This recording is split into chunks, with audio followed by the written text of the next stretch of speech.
जसनाथ जी के बारे पढ़ेंगे, जिसका खतरे असर बीकानेर में है। 12 वर्षों तक इन्होंने तपस्या की थी। 1504 में जसनाथी संप्रदाय की स्थापना की थी। इनके 36 नियमों की पालना करते थे। गले में काले ऊन का धागा पहनते थे। जो जाल वृक्ष और मोर पंख के पवित्र मानते थे। जसनाथी संप्रदाय के प्रधानपीठ कतरे असर बीकानेर में जो जीवित समाधि ली, सूख अंदर लोधी चमत्कारों से प्रभावित हुआ। कतर शहर के समीप ने 500 बीघा दान में देते थे। इन्होंने लोहा पांगाल नामक तंत्रिका के मूठे अभियान को नपट किया। जसनाती संप्रदाय की 2 शाखाओं में विभक्त, जसनाती जाट और जसनाती सिद्ध। जसनाती सिद्धों को जो विरक्त मंडली थी वो उसमें परमहंस मंडल कहते थे। इसके ग्रंथ सिंबुदड़ा, कोंडा, जलमचूंडो और गोरखछंदो। जसनाथ जी के मेले, जसनाथ जो अंगार नृत्य वाला वो है। जसनाती सिद्ध रामनाथ ने शिशुनाथ पुराण की रचना की, जिसके जसनाती संप्रदाय का बाइबल कहते हैं। 84 वाणियों की प्रसिद्धि है, जो सिद्धों की समाधि स्थल है। जसनाती संप्रदाय की 5 पीठ है। लिखमादेश्वर, पुनरासर, मालासर, बंगलो, पांचला सिद्ध। तो ये वाली जो है चारों वो बीकानेर में, बाकी जो है वो पांचला सिद्ध नागौर में है। लिखमादेश्वर, पुनरासर, मालासर, बंगलो। लिखमादेश्वर, पुनरासर, मालासर और बंगलो। नेक्स्ट है लालदास जी।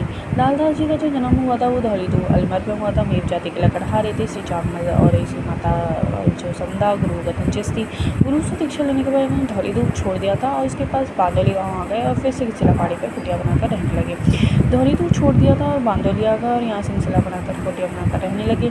फिर इनके उपदेश बालादास श्री चेतावनियों में संकलित है। इन्हें लालदास संप्रदाय चलाया। लालदासी संप्रदाय दीक्षित होने के लिए एक व्यक्ति को निरंकारी होना चाहिए। इन्होंने अपने उपदेश होते हैं वो मेवाती में दिए और मध्यकालीन मेवात के प्रमुख संत हैं। लालदास जी कहाँ है? मेवात से। मेवात कहाँ है? अलवर में। इसमें औरंगजेब के बादशाह बनने की भविष्यवाणी भी कहाँ हुई थी? 1648 में 108 वर्ष की आयु में नगला चार्ज में हुई थी। इनकी प्रधानपीठ का समाधि शेरपुर में है।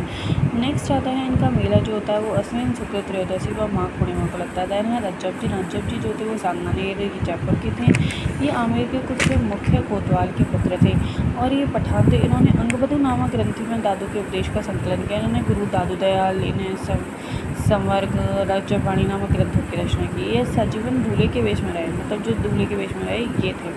इन्होंने संत दादू की मृत्यु के पश्चात अपनी आंखों पर काली पट्टी बांध दी थी और प्रसिद्ध कथन है संसार वेद है और षष्ठी पुराण है। इनके पश्चिम पर चलने वाले जो लोग थे वो रज्जब जी कहलाए। प्रधानपीठ कहाँ है इनकी?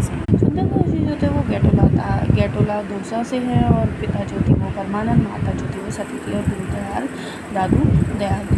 संत सुंदरदास जी की बुद्धता के कारण राजस्थान का शंकराचार्य कहलाए। इन्होंने 42 ग्रंथों की रचना की। सुंदरदास और चंद्रदास और भी वो थे। इनके ज्ञान सभैया वेद विचार सब सुंदरदास जी के रहे। ये एकमात्र दादू मंदिर जिनका मृत्यु के पश्चात संस्कार किया गया।